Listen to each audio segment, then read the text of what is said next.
What's going on? What's going on, everybody? This is Corbin, the Serpent Tongue Skipper, and I'm here with a very special guest. If you'd like to introduce yourself. What's going on? My name is Sidney Gantt. I'm a stand. Is that it? Is as far as introduction? Is it only name, or do you need more? You can say whatever you want. Yeah. Okay. Big tits and ass guy. You might even call myself an ass enthusiast. Some people might know me from the podcast Stoner Dads. And then some people might also know me from my podcast Chakra Poppers. Who knows? Who knows what people know me from? Nice. So before we get started, I found this amazing quote that I saw on your about you on your bio on your website saying, "He's not a bad guy. He's not a good guy. He's a philosopher." I love that quote, and I think it fits you to a T.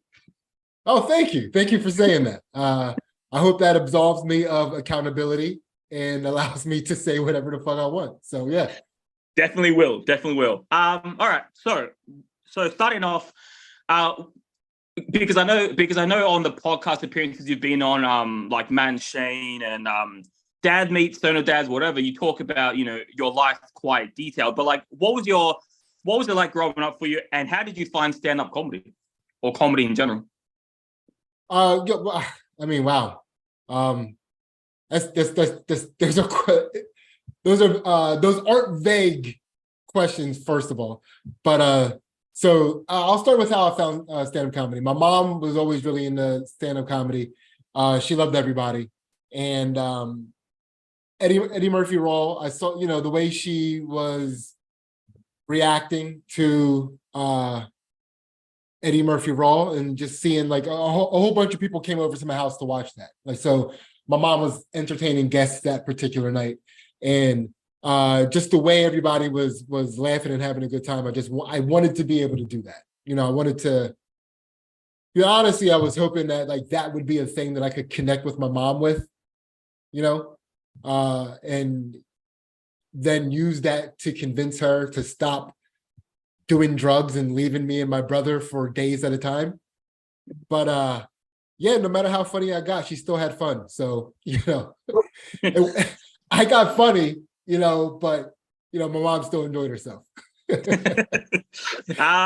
you remember what year you first did your first open mic? So I'm trying to figure out how to contextualize this, so my first official open mic was separate than my first time on stage telling jokes. Yeah. Right. So when I was in college, I found I was asked to host a step battle. So if you're not familiar with that is, because you're in Australia. Yeah. And I'm assuming most of your fan base is probably Australian. Yeah, it varies. Yeah. Okay. So I don't mean to condescend to anybody. If everybody knows what a step competition is, and I'm about to explain it, I apologize for you having to sit through my explanation of it. You probably have a better one. But Black fraternities in America, they have competitions where they basically dance at each other, but there's also this a large component of it is it's not tap dancing, it's not like crunking, but it's like somewhere in between where like they're stepping in unison, as a team, and then they can add flair to that. You know what I mean? Yeah. So with the stepping though, they are typically creating a beat that you follow that gets you rhythmically into it as an audience. I don't know why I explained that so antiseptic just now. It was like I think that's how doctors would explain what a step competition is. Yeah. Right. So I was asked to host a big battle for that. And it was a lot of, fraternities and sororities from all over the country. They were doing it at my college.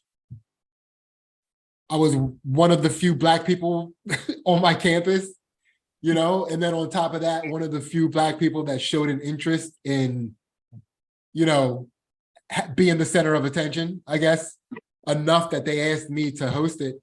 And Yeah, I just basically did comedy the whole entire time. Like I used every moment that I had to be on the microphone to tell jokes and get the audience laughing. And I look back on that now, I definitely killed, right? But I look back on that now and I only killed because those people were not expecting jokes or expecting someone so like, so the pressure was off me for being funny. Yeah. They just wanted a step competition. They just wanted to see people serve each other, Yeah. And I was sneaking jokes in and kind of disarming them a little bit. So Yeah. that was, I mean, I count that, because that's the thing that gave me the confidence to go on and try my first open mic. And Yeah. then so I graduated college in 2003. And then I did my first open mic, I believe, in 2005. Yeah. Okay. Wow. And by the way, these step-in things, like, are they like Step Out, the movie? That's what I'm picturing. Yeah, I don't know, man. Like I predominantly watch sci-fi movies, Yeah. I can't even remember the preview for Step Out, Yeah. right? But I'm gonna say yes. Fair enough. It's like a bunch of intense dancing, like, very theatrical. It's raining and they're dancing in the rain. It's like dark. Yeah. That's what I'm picturing in my head. Okay, no rain, but possibly everything else, Yeah. Oh, well, I have to search it up one day. Sounds interesting. Yeah.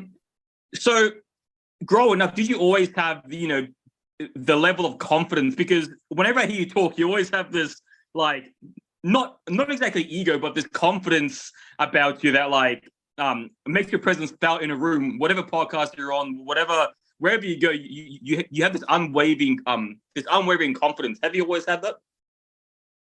I don't know. I don't know. I don't, and if I didn't always have it, I don't know when it started. But it's funny, right? Because the way we land on things, you know what I mean? So I'll say to you right now, I can say to you, I can look at you, and in the limited time that I've been interacting with you, I can tell that you're a good listener, right? And I can tell that you care about people enough to listen to what a person is saying, to catch all of the things that person might be telling you in the thing that they're saying, right? So now that's a skill, right? But like, think about like how that skill, not necessarily just how you develop that skill, but why you were pushed into the area to develop that skill, right? Just let's give that a thought for a second. Like, is that something that you've ever expressed? Like not just like why you had that skill. Like, you're a good listener. You developed that skill for a reason, but like, what pushed you in the direction to even develop that skill in the first place? Well, I've always been like, because my thing, I normally do music, like, I'm a heavy metal podcast, hip hop podcast. I'm a music addict, so I realized that if I want to do interviews after my first one bombed 3 years ago, I realized that I need to pay attention more, that I need to be more professional as a host, no matter how much I'm geeking out, which honestly I am now, because like, I love hearing you on stuff. So like, even though I'm geeking out, I'm on the inside. I've told myself for the most part not to show it and just be professional. Kind of ask the right questions and listen so that I can ask branch off questions from the stuff you said. So it's just a skill I'm trying to hone. And ever since I've started doing this, I've just tried to better myself more and more as a host. It's just something I'm trying to teach myself. Yeah. All right. So I'll start answering your question. Right. Yeah. So to the best of my ability, and I think this is the best way that I can describe it. My childhood was so fucked up and scary that everything else kind of, I don't want to say seems easy, but like, it just seems not fucked up and scary. and I can be comfortable, and because I'm not under constant danger at all times, right? Yeah. So I don't know if I don't know if it's confidence. I don't know what it is, but like I appreciate that that's what it's considered. I mean, I guess I feel confident, but I don't know what it's like to not feel confident. Yeah. Do you know what I mean? Like, see, I was gonna say, like, do you think it's one of those things where, as a child, and growing up to a young adult, do you think it's one of those things where you forced yourself to have a shell around you, like a barrier around you, so that no one sees your vulnerability, but then as you got older, you just manifested it as part of yourself, as part of your personality? oh man, listen, my guy. I love it that people see me now, and like I take this as a compliment, right? That people will see me now and they think that like I've developed these like internal mental mechanisms to deal with it's like, dude, I wish I was smart enough to develop a hard outer shell, especially in the environment that I lived in. My guy, I was constantly fucking terrified. And everyone could tell. And people would fuck with me because they knew I was a scared kid. You know what I mean? So, no, man, I literally was like smacked in the face with danger at all. I'm telling you, I absorbed terrifying behaviors at all times. Yeah. And I got to a point, as you get older in life, and again, when I moved, so my mom was she was a drug addict, and we were constantly getting evicted from houses all the time. So before I was in 6th grade, so like at the end of 5th grade, because that's when at the end of 5th grade is when my mom dropped me off in the middle of the night at my grandma's house and left. Okay. So up until then, before that last move, I lived in 11 different places in the same town. Right. So just that alone was chaotic. Right. Yeah. On top of that, my mom, she was a cocaine was her drug, which is, it's so funny to me because like the way we say that, because I almost did it just now. We go, oh, this person's addicted to crack, right? This person is addicted to pills. But this person has a coke problem, right? Yeah. We don't say addicted to coke. That's really strange. It's like and I almost, it's so strange that when I was describing that, I almost said addicted to coke, and I was like, wait, that's not right.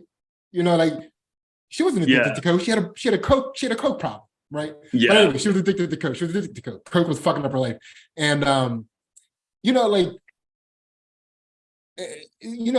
puts you around dangerous people and puts you around dangerous situations as a kid, because coke is a fucking gun drug. Do you know what I mean? Like when you go to you never go to buy weed and worry about your weed dealer being a problem. Yeah. But like, cocaine is a gun drug. It's like it's a different lifestyle, right? And even though, very party lifestyle for the people that are doing it, that's what my mom was doing. She was having a good time. But the people that you get, like, it's just like, it puts you in a very, it crosses your Venn diagram with some really fucked up people. Yeah. Right? Yeah. So because of that, these fucking coke dealing men with issues would fuck with me. Dude, I would get fucked with by loser coke dealers as a kid. Dude, I was like I was bullied by adult men for a large part of my childhood, and they scared me. And it also scared, like, my dad, even though he didn't live with me, I was very aware of him. I was very aware of the fact that he was like a really good fighter, and I was always terrified of like him finding out that these guys were doing this, and then my dad going to beat these people up and them shooting him. I didn't know how aware my dad was of dangerous men. You know what I mean? I didn't know any better. So it was just like, Yeah, so I was constantly afraid, man. I was constantly in dangerous situations. And then as my life started to change and I started to see that, oh, that wasn't how the world was. That was how those fucked up people were. Yep. So now I know that I can keep away from fucked up people. Yeah. Right. And so that is where I think I get my confidence from. No, I mean, no, that's a great answer. You know, yeah, some people are molded from their situations. It's a very common, I think it's a very cliche, you know, like it's a cliche movie plot, you know, the guy that's in the gutters, the guy that's being fucked with rises up, you know, the Rocky situation. I think it's a very common thing, and you're living proof of it. Thank you. I'll take it. Well, so moving forward a few years after you graduated high school, you ended up recording YouTube videos because I have your YouTube account, and your first video was 14 years ago. Nicole Mum interview. Oh, Which, yeah. So can you explain these videos? You have Nicole Mum interview, broken ankle, which is pretty self-explanatory. Number one draft pick. All these random videos. So how did that get started? I don't know, man. I was just I like making things, you know, and you know, at that time, you know, it was like 14 years ago, it was like everything was about stand-up comedy for me. I mean, I'm still trying to get good at that. I'm obsessed with that. And you know, as a break, as a reprieve, as something else to do with my brain, I guess, you know, I would make things every now and again. Yeah. You know? And that, well, I mean, there's also things that which I found interesting. The action report, one episode, no more came to that. You were roasting some guy. I forgot who was in the video, but some guy. You guys were going back and forth, showing clips of some guy, and editing it so you were talking to him. That was fun. You know, just like all these cool ideas, and I can't help but wonder what happened to them. You know, how did that stop? How did that start? Well, I mean, so I just like, you know, you have ideas and sometimes you just like, I just want to see what that idea looks like executed. You know what I mean? And it's I like, you know, I like it. I do. So again, one of the benefits that you get from being a child that's constantly terrified is you get to recede into your mind a lot. Right. So you learn how to work in your own brain and play with your own imagination. And, you know, that kind of set me up for, I think, a lifetime. I don't think I'll ever run out of ideas. Yeah. I just don't think I can. I don't think I'll ever run out of something to joke about. You know, I don't think I just don't think that's how my brain works. Right. Yeah. So, and then sometimes you're like, you know, you have an idea and it's like, I want to see what that looks like. And then you YouTube it. You're like, does this idea exist? And you're like, oh, no, it's kind of close, but not exactly what I'll make it. I'll just fucking make it. Yeah. You know? And then you get to see what that idea looks like. You get to satiate your brain, I guess. Yeah. And exactly. You have it's obvious early on, even before the podcast, even before the presence you have now and how many people hear you. Back then you had all these ideas like 5 minute deep. I actually enjoy these things. 5 minute deep with Sidney. You made like 3 episodes.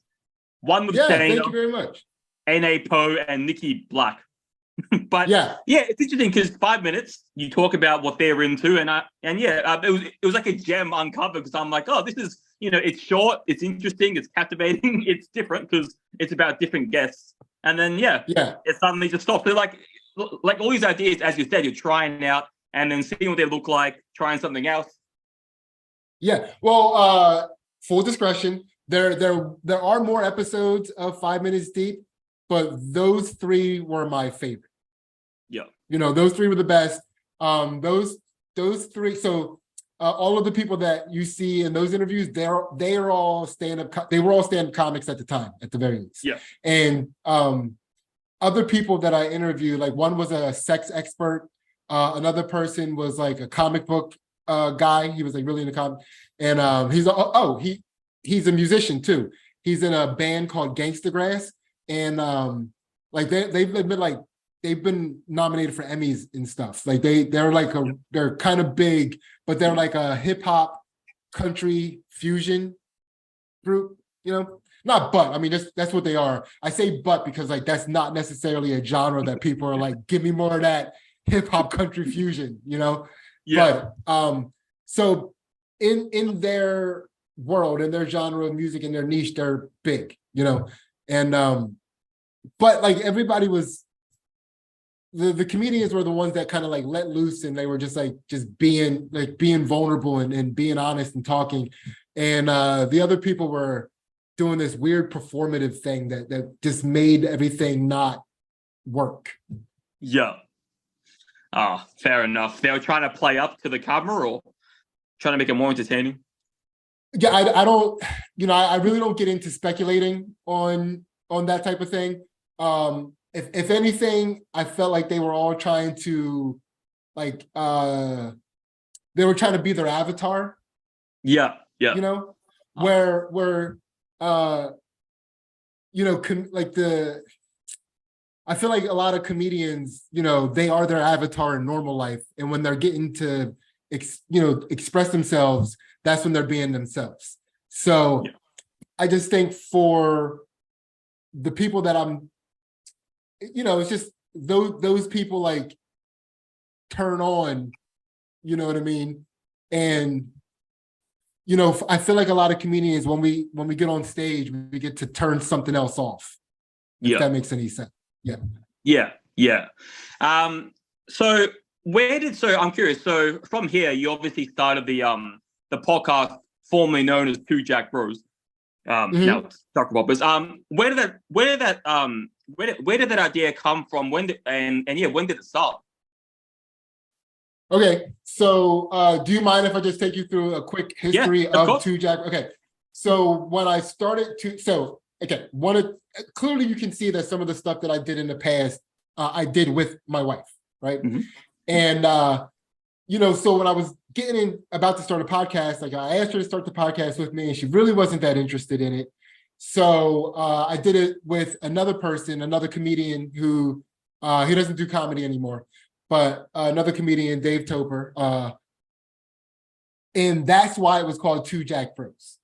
Yeah. He's a personal trainer now. He has his own business. He's doing really well, right? But it was us goofing off. It was just like, it was a 2 comedian podcast where we were just being funny and ridiculous.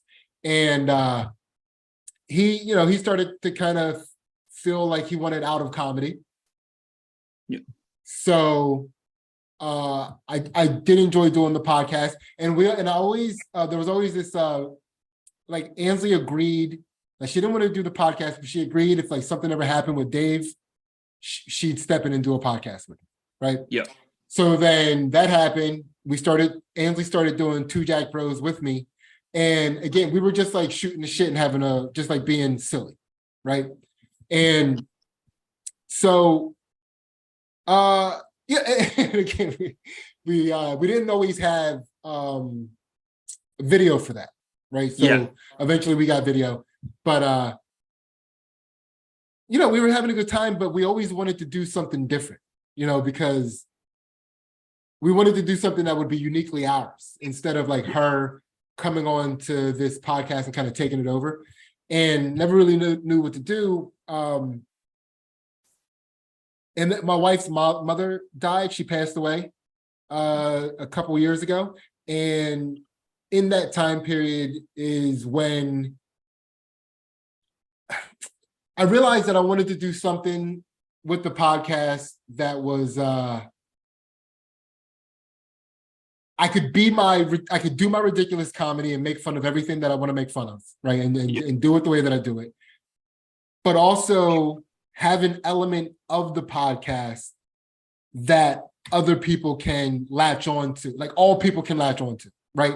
Where it's like, even if you're like, somebody who watches the podcast or listens to the podcast and you're like, oh, that guy is so annoying when he's making jokes all the time. But I love hearing the way these people answer these questions. Yeah.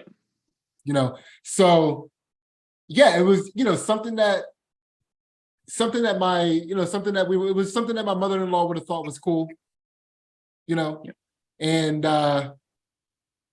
yeah, that's basically where it came from. And then the idea for the podcast is it's like an episode of Avatar: The Last Airbender.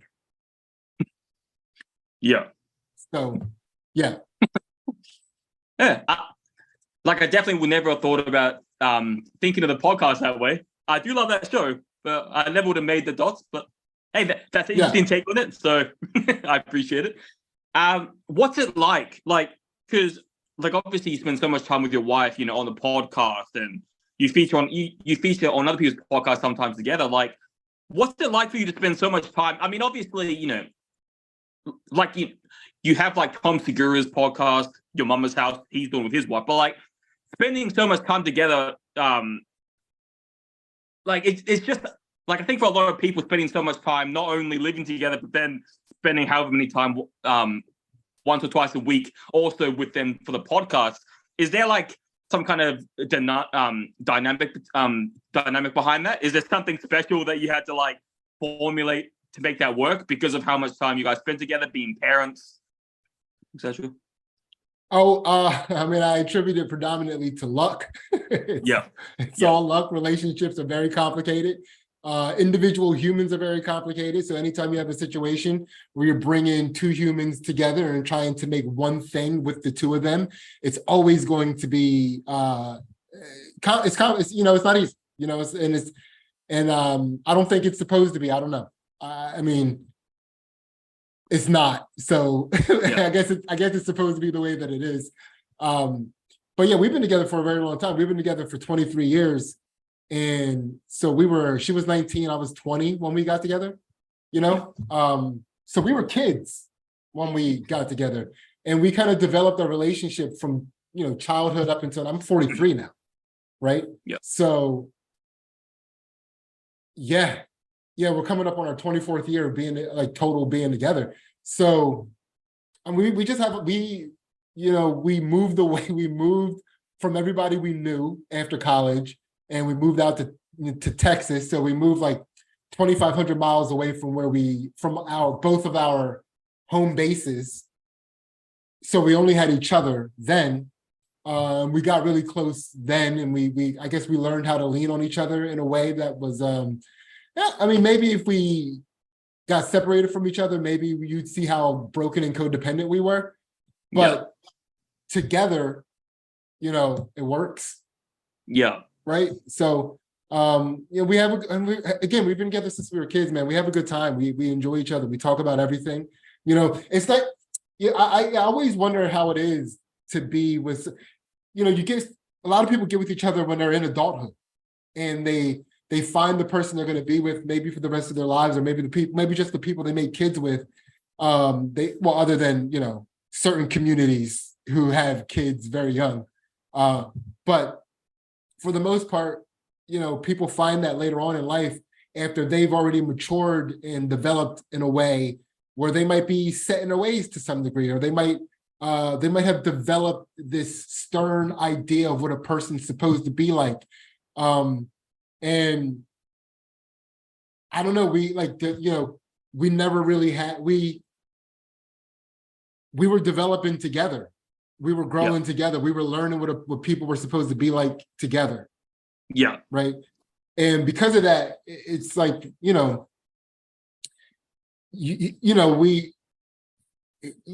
gotta appreciate that you're both human beings and you're trapped in, human flesh bags, right?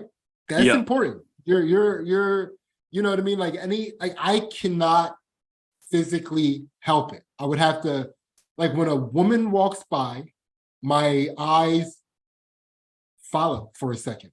Yeah. You know what I mean? I'm not eyeing her up in any way, shape, or form. There is a biological thing that happens that and it's like, I don't want to fucking, she understands that. Yeah. Right. And it just not just that, but it's just all the human things. You know what I mean? I'm not gonna force her to try to create this idea of a woman that doesn't fart when we spend all this time with each other. Yeah. Yeah. Like, don't tear your stomach up for me. Yeah. You know what I mean? It's Yeah. we had I mean if there's any secret that lends towards patience towards another human being, I think it's just that, man. I think it's like, you are dealing with a human being, and if you're going to be living together, you're both in the place where you both are supposed to be able to let your hair down and be a human. Yeah. And if we can't do that at home together and still love each other, then what are we doing? Yeah. Yeah. So I guess that's talking it out just now, I guess that's the way to put it. Like, I help provide, I take it on me to provide a comfortable place for her to fart. Yeah. And then, she provides a comfortable place for me to do all the things that I do that are gross that men do. Yeah. Yeah. I love that analogy. Have you ever had, I'm curious, has there ever been a time for the podcast where prior to recording, you two were pissed at each other and you did it anyway? Or is it one of those things where you calm down first or delay recording? Oh man, again, listen, we don't necessarily handle when one person's pissed at the other one in a mature. We've been together since we were kids, man. Yeah. So I don't know. We make fun of each other so much for everything. It's like really hard to like walk around the house like stomping with an attitude. I'm just, you'll just get roasted, and it's like, it's really tough to it's tough to respond. You can't win when you're getting roasted for being angry, staying angry. Do you know what I mean? Yeah. You can't come back. You can't make a comeback that way. Like that's where you want your opponent. Yeah. You want your opponent on shaky ground and rattled, right? Yeah. That's how you can take them out. So yeah, it's not easy. It's not easy to be in that mode, so no, that's never happened. We stored everything out pretty quickly. Yeah. Nice. That's a sign of a healthy relationship. Yeah, I mean, it's a sign of two people that don't want to be around a fucking grump. You know what I mean? It's so yeah, it's again, we also never we try to never lose sight of the fact that we're very lucky. Yeah. No, that's awesome. Like, yeah, I mean, like I said, just listening to you talk about your wife and her talking about you whenever she's on stuff, and you can hear the bond that you guys have, and and the healthy relationship of you guys roasting each other, as you said, and taking the piss out of things. I think don't give me the cosign that that's a healthy way to deal with stuff, because again, we've been together since we were kids. We developed this over time. You can't just go into a relationship and start roasting somebody when they're angry. Like, that's that's a very vulnerable moment for them. You know what I mean? So again, that works for us. I don't know if that's necessarily a sign of a healthy relationship. I'm sorry I interrupted you, but I don't want to cause explosive fucking dynamics in relationships, because, they're like, he's happy, it works for him. Like, I'm also good at it. Yeah. Yeah. Well, yeah, that's true. No, like, I guess the point I was trying to make is you guys seem to have a healthy relationship, been together so long. So as far as I'm concerned, it's a healthy relationship, and you guys are doing good. That's my thank you. point. So I'm curious, and you probably would have said this somewhere, and I'm just too retarded to remember. But when did you first meet Matt and Tim? When did you start hanging out with them? So Matt and I, we've known each other for a very long time. So my son is 11 years old, and I knew him. I guess I've known Matt for about 15 years. Oh, wow. Yeah. And so we met doing open mics, and we just hit it off, And I guess it's like I'm always like, I always forget how much he talks about what he used to do, like how he, was selling drugs and things like that. I always forget about that, because like he, since he doesn't have to sell drugs anymore, he can now talk about that lifestyle, right? Yeah. And it's like it's hard for me to like make that switch mentally, but yeah. So yeah, I also would get weed from him, Yeah. So, and we would just like hang out. I would go to get weed from him. We just kick it for, like a couple hours and just like shoot the shit and have a good time. And yeah, so and then we did a bunch of shows together all the time. We were at open mics together all the time. So we just spent a lot of time with each other. Yeah. And Tim? Tim, I knew him through comedy as well. But so where I and my wife do jujitsu, the owner of that gym, when Tim Butterly first started doing jujitsu years ago, before he stopped, and then he came back to it later on in life, right?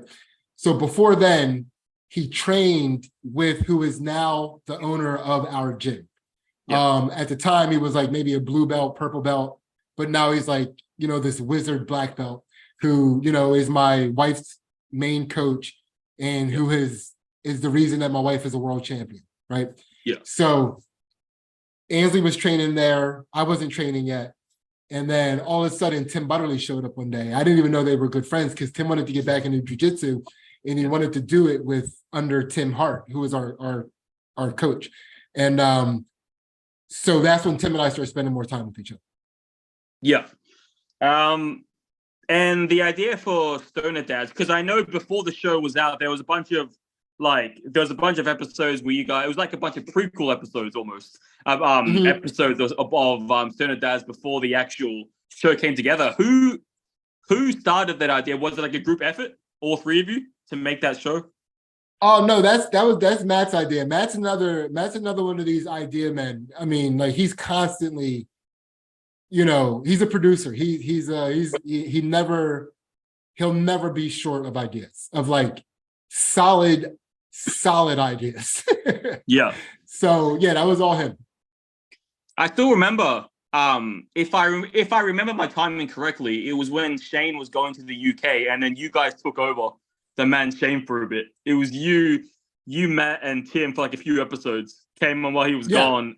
And then yeah, and that's when the world could hear the dynamic between the three of you and realize this is something that could be, amazing, that could be great. And obviously, as time went on, when the official Stoner Dad started, I have to say, you guys probably had the best and most perfect chemistry on a podcast that's ever been done. And it's not just me saying that the Man Shane fan base thinks so, Legions gangs. It's like a whole bunch of people think that what you guys had in the 42 episodes you guys had was untouchable. So one of my favorite podcasts, and it was just a great podcast through and through. It was, man. It's it's pretty cool. It's it was, we were just having a good time. We were just like, three guys having a good time. And we knew each other well enough to make fun of each other, the right way, I guess. I don't know any other way to describe that. You know what I mean? It's but it was just one of those things, man. Matt's getting really busy with the way things are taking off for him. It's just getting harder and harder to, we recorded Stoner Dads really early in the morning, and it was just getting harder and harder to be that high that early in the morning and then being with our families and stuff for the rest of the day. And it was, we before it turned into something else. Yeah. And it was fun. One of my favorite podcast moments, it happened in Stoner Dads when it was right after you admitted on the podcast that that you had received your first troll or your first hater, and you were trying to explain to Matt and Tim that it's not bothering you. And the more the episode unraveled, the more it seemed like you were actually annoyed, and it just seemed like it was a funny combination of derailing of you mentioning this troll or hater, and then it seems like you were always overcompensating yourself or like justifying yourself for not being, like hiding the fact that you were angry at that it really bothered you, this hater. It was a funny moment, and I forgot what episode it was. but it just made me laugh because I listened to it on my way home from work. And I was just like dying laughing at the chemistry, at the situation itself. It was a funny moment. Yeah, I mean, and that's what I'm talking about. Like, it's, it was like we could milk anything we found funny. Yeah. You know what I mean? And I guess that was the only rule that we had. It was just like, if something is funny, let's see how much fun we can have with it. Yeah. Yeah. So yeah, I mean, that's basically, I mean, yeah, we were just having it was just like, we were just having a good time with the material. Do you know what I mean? It's just like, but that's the thing. It's like, you can't have an issue with being the butt of the joke. Yeah. Right? Because you're with two other really funny people that might be able to find a lot of funny stuff out of a situation. So yeah, it's just like, being open that way, I think really helped make the podcast what it was. Yeah. And for me, I love the smoke session recordings. Those were one of my highlights because I love music. I'm a music addict. Yeah. Hear you guys talk about music was amazing. Yeah, I mean, that was mostly me learning about music. I'm not a music head like those guys are, but yeah, that was fun. I had a good time with that. Yeah. Before we hop off the Stoner Dads topic, do you think there's any possibility of that happening again in the future? Well, we still plan on doing live shows. Yeah. Those are really fun. And those would be coming less frequent than a once a week podcast. So, but when we do those live shows, we will be posting them as well. Yep. Cool. Nah, looking forward to them. It's gonna be fun. Yeah. So obviously, and this is a recent thing, this is like last week or last week. You changed your podcast, obviously, it's behind you, to Chakra Poppers. So it's fresh, it's new. So why the change? And explain it. Yeah, I mean, again, like the name was Two Jack Bros because it was left over from a whole other podcast.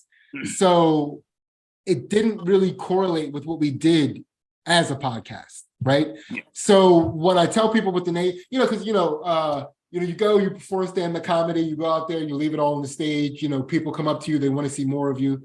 And that was my way of saying that I kill on a regular basis without actually having to say it. I'm humble. So, people come up to you and they ask you, they want to see more of you. You say, you have this podcast. And, what's it called? You say Two Jack Bros, and like they have a chuckle. That's a funny name. And, they're considering what it could possibly be in their mind as they're asking, like, oh, what's it about? But they're formulating, and I'll tell them I'll start telling them what it's about. And I'll say, oh, we bring comedians on and we attempt to enlighten them by popping open their chakras. And they'll be like, wait, hold on, what did you say? Because it was so far away from what they were thinking. So yeah, we just wanted. Oh, are you still there? Yeah. Wait, what is happening? Hang on. Oh. Yeah, I'm still here. Yeah. Sorry about that. Oh, sorry about that. My computer started acting up.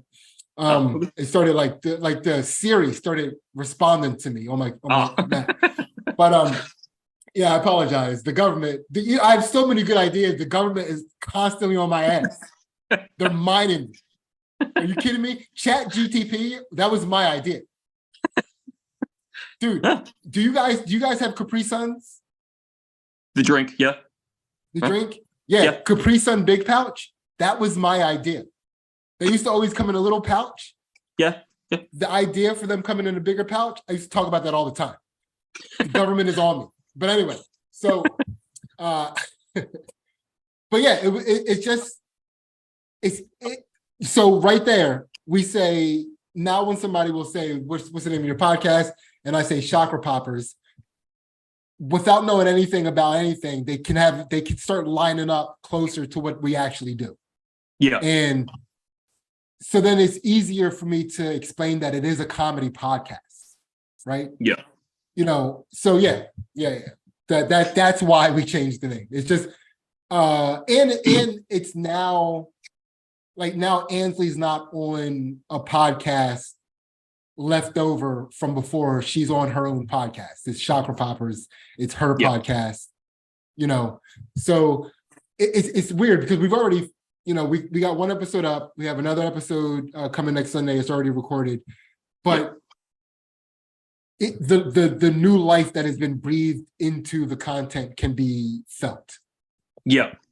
Are you guys will it still be the same content as before, or with the new name, are you going to start throwing new ideas, new topics, new stuff? Well, I mean, the questions are still like we have certain questions for first-time guests, and then we have different questions for repeat guests, right? Yeah. So that will still be the same, but it's just like it's something looser now. You know what I mean? It's something it's something where I don't know, because like we would bring comedians onto the show, and comedians we're all out there trying to do our own thing. We don't have time to look at every single podcast. A lot of times we agree to do another comedian's podcast because we respect that comedian, we know they're funny, right? But again, a lot of people come onto the podcast, if they don't know what the podcast is, when we start getting into it, they're thrown for such a loop because they thought it was, going to be something Two Jack Bros-ish. You know what I mean? Yeah. But now comedians are coming in with an idea, even if they don't look at the podcast. So it's looser. Everybody's looser. Yeah. Nice. Well, I haven't checked out the first episode yet, but I definitely will today. Get that going. And would you say that people could just start watching from episode 1 of this show, and they'll be good to go? Like, I mean, like obviously watch the older Two Jack Bros stuff if they want, but could someone like a new fan just start from the new episode 1 of this show and they'll be good? I mean, they could, but I mean, they'd be missing out on some gems, But you could very well start from, I wouldn't be offended, if you started from this episode and moved with us through this. 100%. But again, it started from, I believe, episode 193. Yeah. That's when the interviews started. And that was that was with Matt McCusker. Then 194 was Tim Butterly. 195 was Mike Rainey. And those were really fun episodes. So I definitely recommend checking those out. John Del Calo, I think, was 196. He was like and John Del Calo does a podcast with Mike Rainey called Little Stinkers, where they talk about the funny stuff about serial killers, which is great podcast. But I had all of those guys, early on too. So yeah, I mean, I would want people to want to watch all of them, but definitely if you want to start from 1 on without any homework, come on. Yeah, well, like I said, so for me personally, I'm the kind of guy that I like to, watch one podcast, binge it from start to finish, like from start to current, and then start a new podcast. So I've been doing that. War Mode, Stoner Dads before that stopped. Dad Meet Little Thinkers, Man Shane. So now, I'm on Man Shane, and like I'm excited to finally start binging your podcast as well, and especially with the new name and new stuff. I'm excited to give this a try. Absolutely, man. I'm excited for you to see what it's like. It's a good time, Yeah. And just real quick, so if you haven't seen it at all, so basically what we do is we bring comedians on, we and we ask them questions that are associated with opening up their chakras, right? So the first question, I can look at them right now. How did you learn to overcome fear?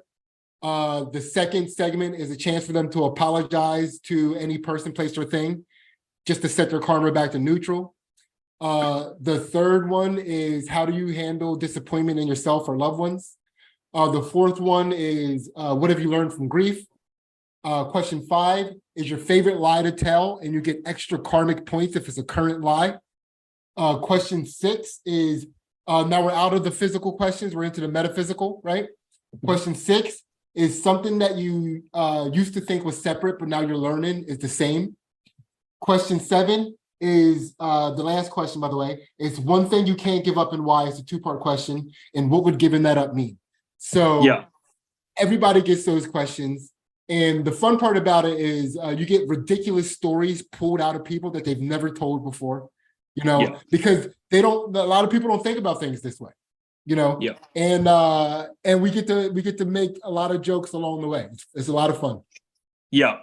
No, and I was, just thinking now as you're telling those questions, before we head off, I was I want to know, do you have any advice? Because I know someone personally who is going through pain 24/7, like physical pain. Like they have low conditions, going through pain 24/7, different degrees of pain.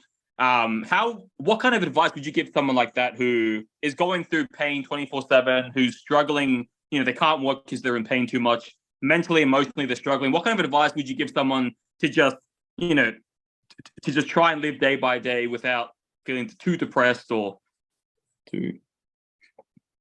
Okay, first of all, I would definitely recommend them seeking some sort of therapy. Yeah. It's definitely helpful. And I am not a licensed therapist, and I'm not even an accredited comedian. You know what I mean? I'm just out here living life and saying things, right? No credentials. I have nothing that allows me to give this type of advice. But I will say this: I feel like I've talked to enough people where, and again, this might be absolute horseshit, right? Yeah. But mind, body, soul, right? I think everybody has to deal with those in some sort of a balance. Okay. And I don't think we always know which one is our root one, which one, we need, this is our base one, and everybody's different, right? I'm a body guy. Yeah. Right?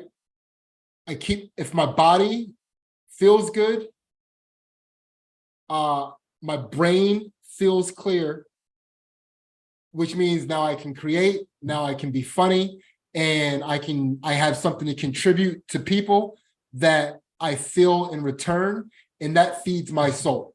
So I'm body, mind, soul, right? That's my, I've learned my balance over time, right? Yeah. And my wife is very similar, right? But it almost feels like, and you would have to talk to her about this, and I'm speculating, but it almost feels like she's like body, soul, mind, right? Yeah. Like if her body feels good, she can now contribute and give back.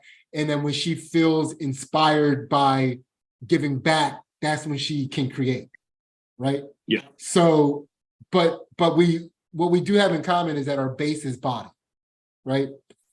Everybody's different. Some people won't feel right unless they're educating themselves. And if they stop doing that, and they stop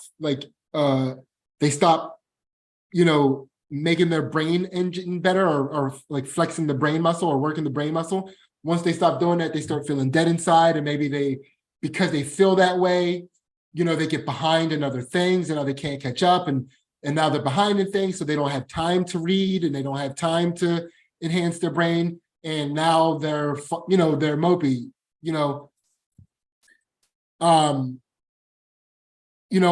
or you can just not be contributing. And I do feel like what feeds the soul the most is contributing something that you give, and in turn feel something back. And some people do that, and some people, once they stop doing that, they lose the motivation to work out. They're not eating right, and now they're, because they start, I think you got to figure out what starts your cycle towards the right thing. And again, I would recommend experimenting with different things, man. Get in shape. Yeah. Start eating healthy.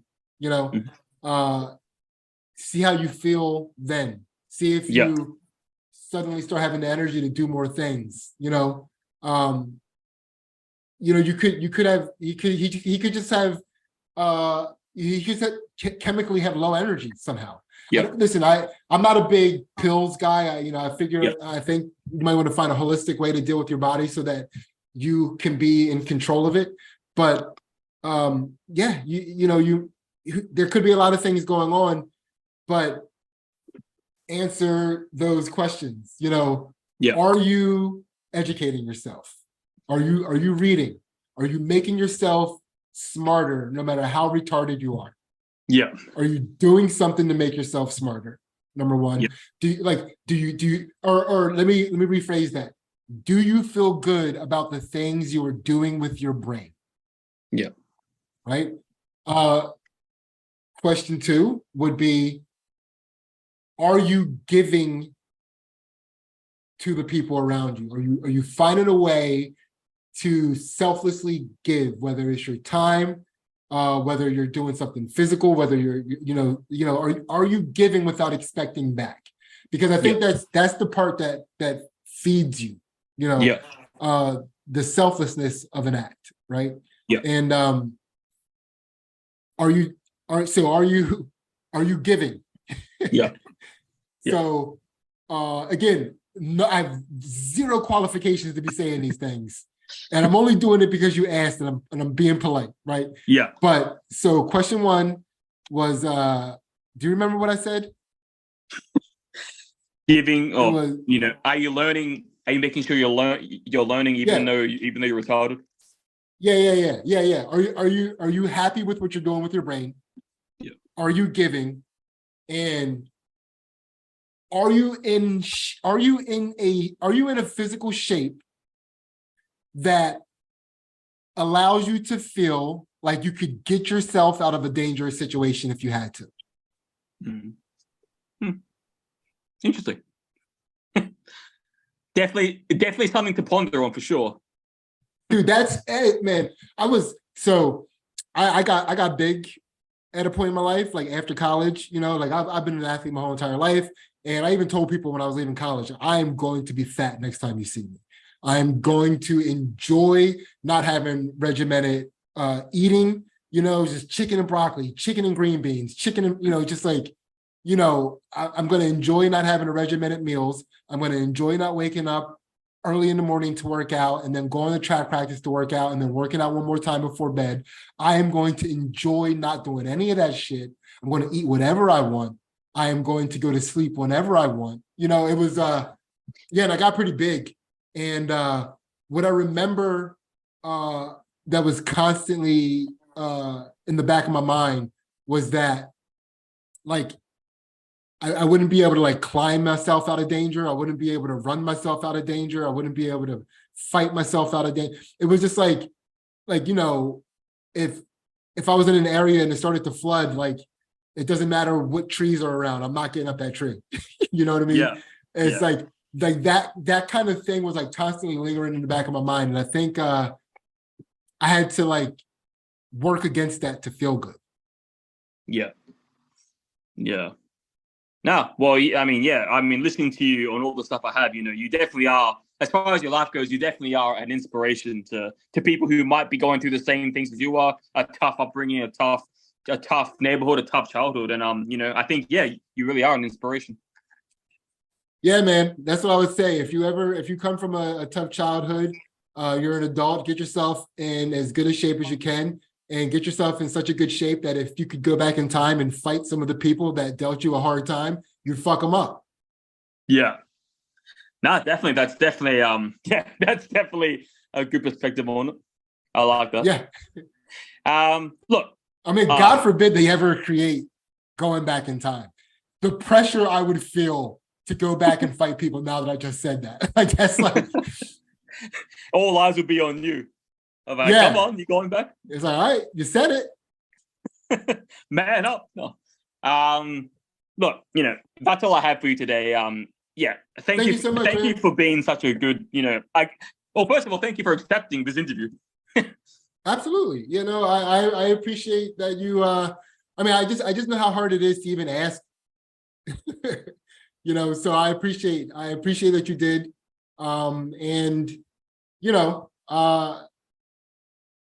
Yeah. I just like, you know, and I appreciated that you wanted to hear anything from me at all. So No, thank you very much. And yeah, I'll you know, once this is all polished up, I'll send it to you, and yeah, the interview. all right, appreciate that. All right. Thank you very much. Have a good one. Absolutely, you too, man.